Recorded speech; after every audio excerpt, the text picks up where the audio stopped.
தாம்பரம் மாநகராட்சி கூட்டம் நடைபெற்றது. இது 4 ஆண்டுகளாக ஒரு கோரிக்கை முன்வைத்து ஏற்கனவே இருந்த ஆட்டு தொட்டியை கடந்த நகரமன்ற உறுப்பினர் நகரமன்ற தலைவர்கள் அவர்கள் மூடிவிட்டு புனித தொட்டியை கட்டிவிட்டார்கள். அதுக்கு அருகாமையிலே இடம் இருக்கின்றது.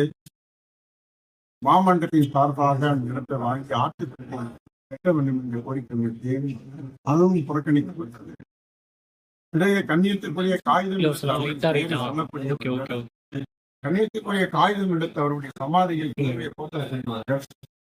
புறாம்பட்டியை வாழ்ந்த அவர் இடத்தில் பேருந்து உடைத்து கண்ணியத்துக்குரிய காகிதம் உடை பேர வையுங்கள் என்று கோரிக்கை வைத்தேன்.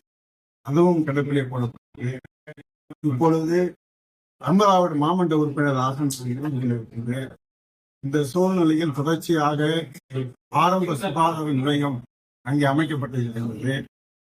அந்த மையத்துக்கு தொடர்ச்சியாக மருத்துவர்கள் என்று கோரிக்கை வைத்து நீண்ட நாளுக்கு பிறகு மருத்துவரை நியமித்தார்கள்.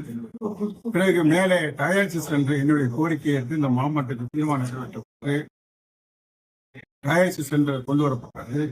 பிறகு முன்னாள் முதலமைச்சர் அதாவது மு.க.ஸ்டாலின் அவர்களுடைய அறிவிப்பின் அடிப்படையில் மறுபடியும் ஃபண்டு ஒதுக்கப்பட்டு அங்கே டயாலிசிஸ் என்று கொண்டு வரப்பட்டது.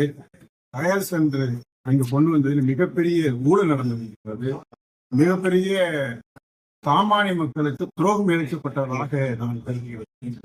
ஏனென்று சொன்னால் 1/2 மணி நேரம் கரண்ட் கட்டாகிவிட்டது, ஜெனரேட்டர் வேலை செய்யவில்லை.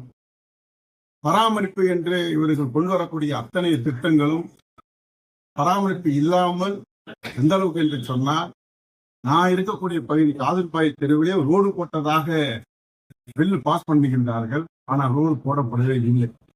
இப்ப இதை கேட்டு நான் வெளிநடப்பு செய்திருக்கின்றேன். குறிப்பாக காய்சை மருத்துவமனை மேலே அமைந்திருக்கிற டயாலிசிஸ் சென்று சீராக இயங்க வேண்டும், ஏழை எளிய மக்கள் நலிந்த மக்கள் பயன்பெற வேண்டும் என்று கோரிக்கை முன்வைத்திருக்கின்ற இந்த கோரிக்கை நிறைவேறாத காரணத்தினால் இந்த மாமன்றத்திலிருந்து வெளிநடப்பு செய்திருக்கிறோம். அடுத்த கட்ட போராட்டம் மாதிரி என்ன திரட்டி நாங்கள் போராடுவதுதான் எங்களுடைய வழக்கம்.